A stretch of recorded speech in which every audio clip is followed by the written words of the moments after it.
Good morning.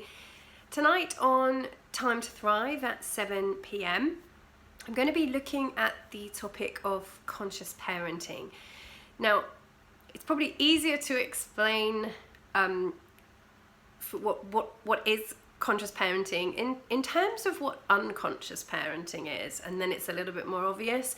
So if you don't make any decisions about what type of parent that you want to be, and let's face it, it's very difficult to make all the decisions because you don't know what's going to happen, but even if you have if you don't have any kind of idea about what type of parent you want to be, then our own parenting blueprint, our own map of the world, our own limiting beliefs, as well as our empowering beliefs, all play a part in kind of unconsciously creating our parenting in terms of how we respond to things in the moment, how we make decisions.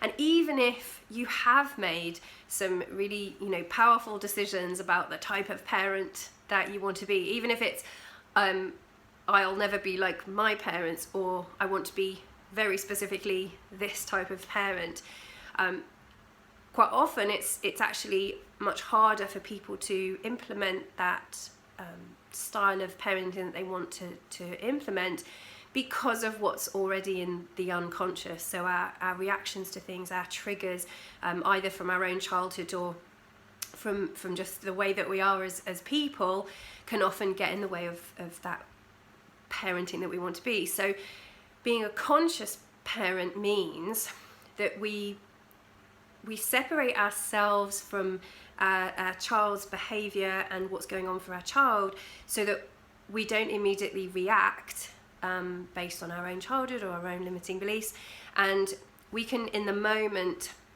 kind of hold a space for our child's emotions and behaviours, and kind of allow them to teach us in which direction we should go with it, rather than react to our own parenting. So I'll give you a very quick example for so you can, or two examples of what I'm talking about. So one was after the birth of my baby, I had no idea how much it was going to tear me apart when he cried and there wasn't anything I could do about it. When there's nothing, I'm a fixer.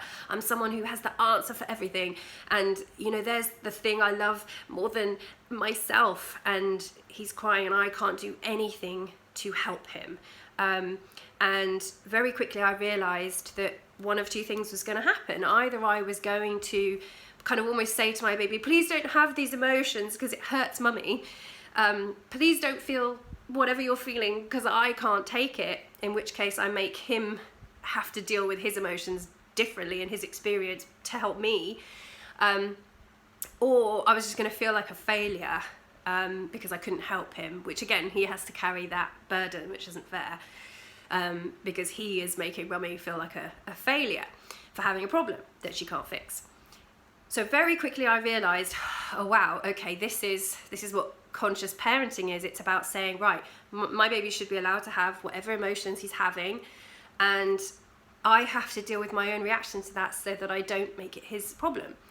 And I realized that my overachiever pattern that I've had all my life needed to be dealt with. So even in that moment, I kind of just said to myself, right, you have whatever experience that you're having. What I'm going to do is have it with you. I'm going to be here. I won't leave you. We'll just do it together. And if I can help you, I will. But if I can't, I just won't make you do it alone. And that was massively empowering for me, because it meant that I wasn't failing. So long as I was with him and I was supporting him and allowing him to have his experience, I wasn't failing. And that was great in the moment. It gave me time to work on whatever I wanted to underneath. And then a really sort of mild example was we were out for a walk with Rocky, he was nearly 2 at the time, so walking and very independent already.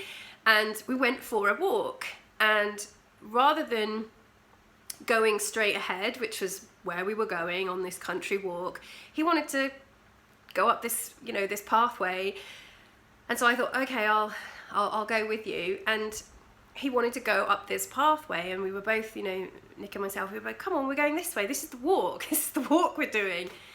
And he wanted to go that way, and both Nick and I were like, no, but, you know, we need to go on the walk. And we both realised we were hearing our own parents responding to the situation with, but this is what we planned, you know, this is where we're going, and this is the rules, and this is what we have to do. And actually the whole point of us being out there was for our son to have a really good time, and he was having a really good time walking up this path. He wouldn't have cared if we'd have gone round in a circle or gone on a walk or, you know, examined, you know, a flower for half an hour. He was just happy being, and it really just stopped us in the moment, and we were like, right, yeah, we have to loosen up around our parenting, you know, when we hear those voices, and question, yeah, why do we need to go?